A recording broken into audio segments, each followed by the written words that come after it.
Could you elaborate on Ezekiel 20, verse 37? The day I became a believer, I had a real vision of a green gold rod passed over me. Right. So I will make you pass under the rod, and I will bring you into the bond of the covenant. Great question. Well, who is he talking to? That is the big question. And he's talking to the house of Israel. Very important. Again, this is what has been lost over centuries, and God is just now opening our eyes to the reality of this. So when you read the book of Ezekiel, I would encourage you to take a hard look at chapter 3. In chapter 3, he says in verse 4, Son of man, let me share this. Again, I want you guys to see this, so you're not just taking my word for it or my interpretation of this, but you're getting to appreciate it for yourself. So it says, Son of man, go to the house of Israel and speak my words to them. Now, wait a second. Ezekiel is alive during the time of the Babylonian captivity. We have to understand that there were 3 different waves of the Babylonian captivity. One happened in 605 or 606. That's when Daniel was taken. The next one was in 597 or 596, depending on how you want to slice and dice those years. But that's when Ezekiel was taken. And then the last one was in 586, when Jerusalem and the temple were razed to the ground. So Ezekiel is already in the land of Babylon. We learned that in chapter 1. And he's among the captives of Judah. But guess who else is in Babylon? The house of Israel. How did they get there? When I say the house of Israel, I'm talking about the northern 10 tribes, not the house of Judah, but the northern 10 tribes. How did they get there? They were taken captive by the Assyrians, and then they were scattered. They were relocated against their will. They were relocated, and then other people were taken from those other lands and put back into Israel. Right? So now the house of Israel, many of them, not all, but many of them have been taken to Babylon by the Assyrians. The Assyrians were conquered by the Babylonians, and so we find the house of Israel now in the area of Babylon because of what the Assyrians did, that they took them into captivity. And so God is sending Ezekiel to the house of Israel. And he says, speak my words to them, for you are not sent to a people of unfamiliar speech and of hard language, but to the house of Israel. Right? So understand that the house of Israel are not Ezekiel's people. He is of the house of Judah. He's of the house of Judah, and he's a Levite.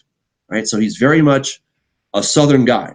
He's not a northern guy. But God is sending him to speak to the house of Israel, the people of the north who have been relocated, forcefully relocated to the area of Babylon. Again, not all of them, but many of them have been relocated here. And he says, not to people of unfamiliar speech and of hard language, whose words you cannot understand.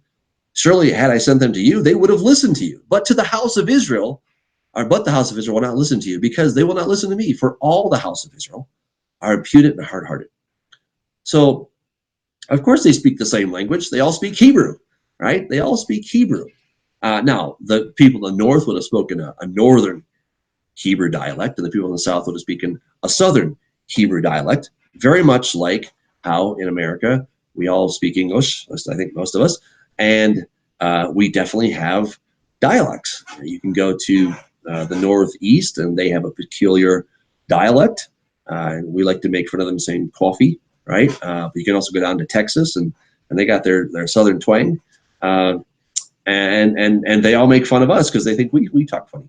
But we all speak English, right? And so he's sending Ezekiel to the house of Israel.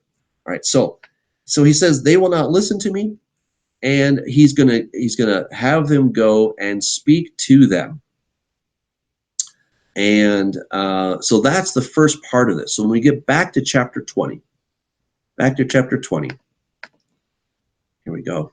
So as we're looking at this, he says, then the elders of Israel came to inquire of the Lord and sat before me. Son of man, speak to the elders of Israel and say to them, thus says the Lord God, have you come to inquire of me? As I live, says the Lord, I will not be inquired of by you. Will you judge them, son of man? Will you judge them? Then make known to them the abominations of their fathers. Now, what abominations is he talking about? Well, let's go back to chapter 8, where Ezekiel gets this really weird vision. And he says, and I sat in my house with the elders of Judah sitting before me, that the hand of the Lord God fell upon me there. Then I looked, and there was this likeness, like the appearance of fire, the appearance of his waist, and downward fire. So this is God. And like the appearance of brightness, like the color of amber, he stretched out the form of a hand and took me by a lock of my hair, and the Spirit lifted me up between earth and heaven, and brought me in visions of God to Jerusalem, to the door of the north gate of the inner court, where the seat of the image of jealousy was that provokes to jealousy. Now, this was a female genitalia put in a very perverted way that he's referring here to. We actually have, sadly, we have still this representation out and around. And behold, the glory of the God of Israel was there, like the vision I saw on the plain. And he said to son of man, lift your eyes not to the north. And I lifted my eyes to the north, and there, north of the altar gate, was this image of jealousy in the entrance. And he said, do you see what they're doing? The great abominations. Notice here that the house of Israel commits here to make me go far away from my sanctuary. Now turn again, you will see greater abominations. Okay, so he sees this hole in the wall, dig through it, go ahead and look, abominations. And I went in and saw, and there every sort of creeping thing, abominable beast, and all the idols of, notice, the house of Israel, not Judah, not Judah, the house of Israel, right? And there stood before them 70 men of the elders of the house of Israel, and in their midst, Jezaniah the son of Shaphan, each man who had a censer. All right, so they're doing this. Son of man, have you seen what the elders of the house of Israel, whoops, ah, shoot. How did I do that? I didn't mean to do that. Sorry about that. There we go. Okay, I was on a roll. Then I got weird. Okay, so have you seen what the elders of the house of Israel do in the dark? Every man in his room of his idols, for they say, the Lord does not see us. The Lord has forsaken the land. All right, and then he's going to show even more. Their women are weeping for Tammuz. I'm going to talk about that in an upcoming presentation. Have you seen this? Turn again and see greater abominations than these. And then we got 25 men, their backs toward the temple, facing the east. Have you seen this? Okay, notice here, this is important. Is it a trivial thing to the house of Judah to commit the abominations which they commit here? For they have filled the land with violence, and they have returned to provoke me. Indeed, they put the branch to their nose. So he notices, or he mentions here, you got the house of Israel and the house of Judah, two distinct houses. Very, very important. If we don't recognize and maintain that distinction between these houses, intellectually, that is, if we don't keep these in our mind that there are two different entities, one the house of Israel, other house of Judah. If we fail to maintain that distinction throughout these passages, then we become very confused. So then we come back to chapter 20. And he says, I chose Israel. I did all these wonderful things. I blessed you guys, etc. And then and then I said to them, each of you throw away the abominations which are before your eyes, and do not defile yourselves with the idols of Egypt. I am the Lord your God. But they rebelled against me and would not obey me. They did not all cast away the abominations which were before their eyes, nor did they forsake the idols of Egypt. Then I said, I will pour my fury on them and fulfill my anger against them in the midst of the land of Egypt. But of course, he didn't. He was nice. And then he says, I also gave them my Sabbaths to be a sign, and I did all this stuff. Yet, notice here, the house of Israel rebelled against me in the wilderness. They did not walk in my statutes. They despised my judgments, which if a man does, he shall live by them. And they greatly defiled my Sabbaths, that I said I would pour out my fury on them in the wilderness to consume them. So again, we see the house of Israel. And this is, but I acted for my name's sake, that it should not be profaned before the Gentiles, in whose sight I had brought them out. All right, so we see this house of Israel. He is talking to the house of Israel. And again, I am the Lord your God, walk in my statutes, keep my judgments, and do them. Hallow my Sabbaths, and they will be a sign between me and you, that you may know that I am the Lord your God. Notwithstanding, the children rebelled against me, they did not walk in my statutes, and were not careful to observe my judgments, which if a man does, he shall live by them, but they profane my Sabbaths. Then I said, I pour out my fury on them and fulfill my anger against them in the wilderness. Nevertheless, I did. I mean, it's like God is like, okay, this is it. It's the final time. And he's like, oh, I still love you guys. Doggone it. Stop doing that stuff, right? And of course, they don't.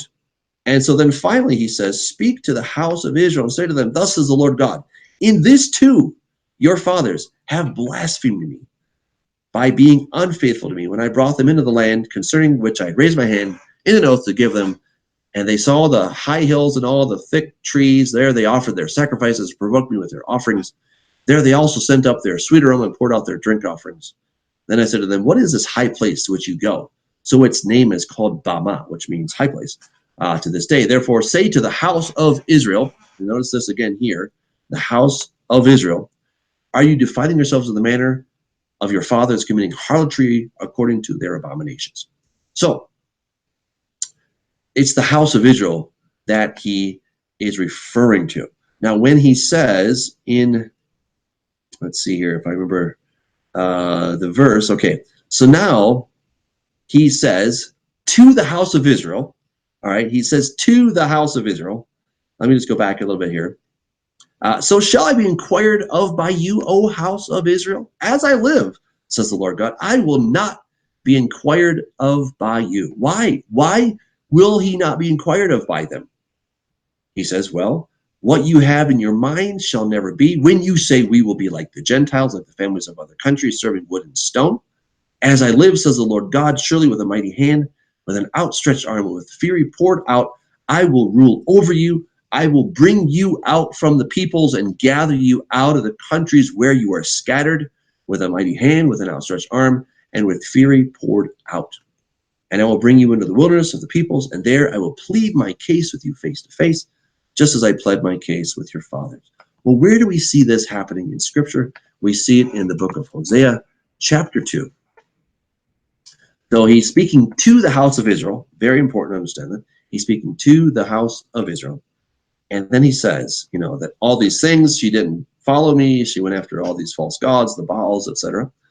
And so then he says, therefore, behold, I will allure her. I will bring her into the wilderness and speak comfort to her. I will give her her vineyards from there. The valley of Ahor is the door of hope. And she shall sing there as in the days of her youth, as in the day when she came up from the land of Egypt. And so it shall be in that day, says the Lord, that you will call me my husband and no longer call me my master. For I will take from her mouth the names of the Baals, and they shall be remembered by their name no more. In that day I will make a covenant for them with the wild beasts of the field, birds of the air, the creeping things of the ground. All right, and I will betroth you to me forever. Yes, I will betroth you to me in righteousness and justice and loving kindness and mercy. I will betroth you to me in faithfulness, and you shall know the Lord. So, what an amazing passage.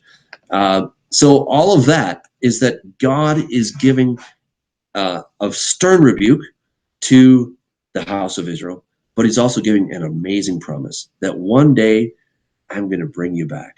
I'm going to bring you back under the bond of the covenant, and you will pass under the rod. So that's the rod of the shepherd that he's referring to. He's going to bring them back, and they will be part of his sheep, right? He went out to search for the lost sheep of the house of Israel, and that's what Jesus began to do in his earthly ministry. I wouldn't say that it's all completed. I think he's still working, but that is what he set out to do. That was the work, let's call it the legal paperwork that was necessary, happened at the cross, where he died to cancel the old marriage contract, and then he created a new marriage contract. That is the new covenant. If you haven't watched my video on God's divorce and remarriage, I highly recommend that. I go into great detail in looking at many of these scriptures so that it can really be put into perspective as to what is happening in that text.